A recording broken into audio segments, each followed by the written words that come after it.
All right, I want to speak a little bit on what I think nobody talks about when you start a business. I started a business 3 years ago. I run it today, it's gotten me a great quality of life, and I still have a long way to go. But it's also taught me a lot of lessons, and there were so many things that I didn't see when I started. And this is a video to point those things out for those who may be curious about starting something. Number one thing is just patience. The thing that nobody tells you is just how much patience you need to have. The biggest thing for me that I thought was like hard, people say starting a business is hard.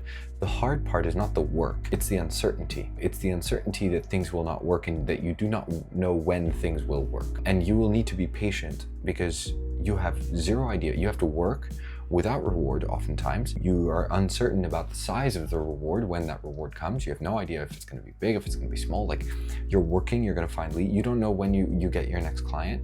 Like, when you start, you have huge uncertainty. You reduce that uncertainty over time, but there's loads of it. You can only get rid of so much of it. And the entire business game is basically gambling, right? It's playing with uncertainty and seeing, how good are your decisions. And that can be a struggle to play the waiting game and to figure things out. I know for me, I made so many mistakes and it took me so much longer to reach some basic milestones that I thought that I would get, really early on. And I didn't. I'm not saying that you can't. I'm saying that, if you don't know what you're doing, if you make the same mistakes as I did, then you won't get further than I did, right? I made a lot of mistakes and that's okay. Mistakes are part of it. I think seeking out help and guidance can get you much further, but it's not a straightforward thing. You must be okay with the uncertainty. The second thing is, I think, just the level of complexity that it will add to your life. What I mean by that is, most people don't consider, there is such a thing as too much freedom.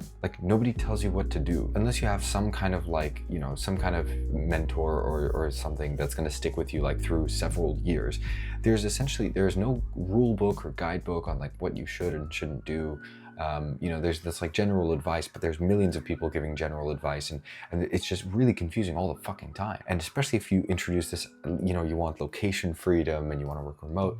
Okay, you now have a million different variables and you have to think of all of them at once and then add employees into the mix. You now also have to provide for other people, not just yourself.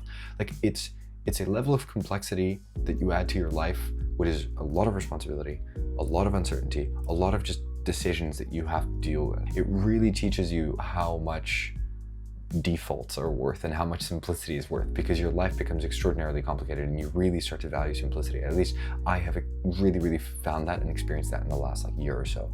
My life is so much more extraordinarily complex than other people at my age, and it's not, I don't label it as good or bad. It just is. It's more complicated, and that's okay. I'm okay with that, but I think it's not suitable for everybody.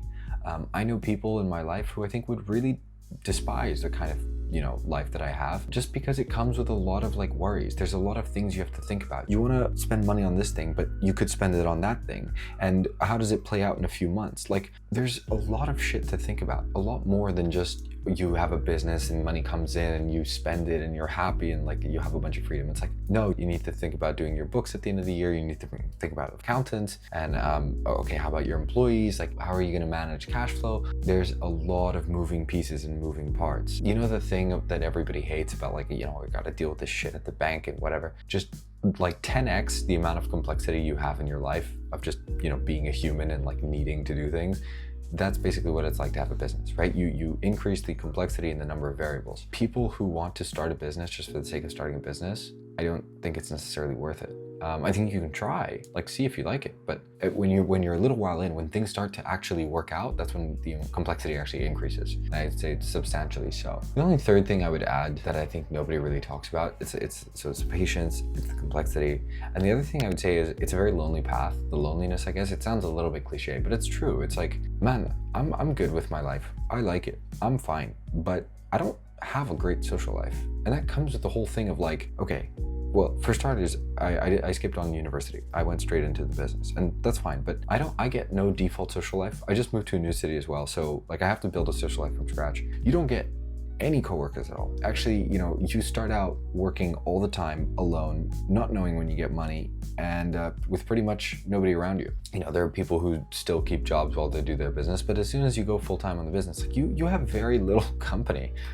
You essentially have to learn to like your own company. Otherwise, man, it will be a shit path. I think lonely has this like negative connotation, and I don't think it's necessarily a bad thing. At least like in my experience, it's all right. You figure things out, you know, you find your pieces, bits and bobs of social life. But when you work alone all of the time, it's a long journey. And okay, maybe you have a co-founder. If you have a co-founder, I think that's great. But co-founders come with all sorts of other issues, which is co-founder breakups and stuff like that. Like, they're extraordinarily common, and they can happen for a number of reasons, whether it's for, you know, like an actual fallout between both co-founders, or it can be just because one co-founder wants to go into another path of life, or, you know, they got offered a good job or something like that and they want out, and then it kind of complicates the situation, but then you're alone. It's also very hard to pick a good co-founder. So that's why I started my business without one. But the trade-off is obviously you spend a fuck ton of time alone. So you either take on a massive, massive risk to your business in starting a business with somebody else, just because humans are very complicated and it's hard to pick a perfect human when you haven't built a business before and you don't know what you need in that other human, right? So that's really fucking hard. And then the flip side of that is, okay, you don't get the co-founder, but you alone will have more trouble figuring things out just because it's one brain. Generally, you will be stupider than two smart people combined. And then you're just alone all the fucking time. I think most people don't actually think like, okay, I'm gonna start this business. What is my life gonna look like in like 3 to 4 years? What does it actually look like? The reality is it looks pretty different to most people. The things you have to worry about, the things you have to think about, what your day-to-day actually looks like, it's very fucking different. I have no regrets about where I am, but I do think there were a lot of things that I did not understand about starting this business that I do now, and I think that's the point of this, really. Just, you know, think about how it's going to affect your day-to-day, and do you want to sacrifice everything you have to have that day-to-day, right?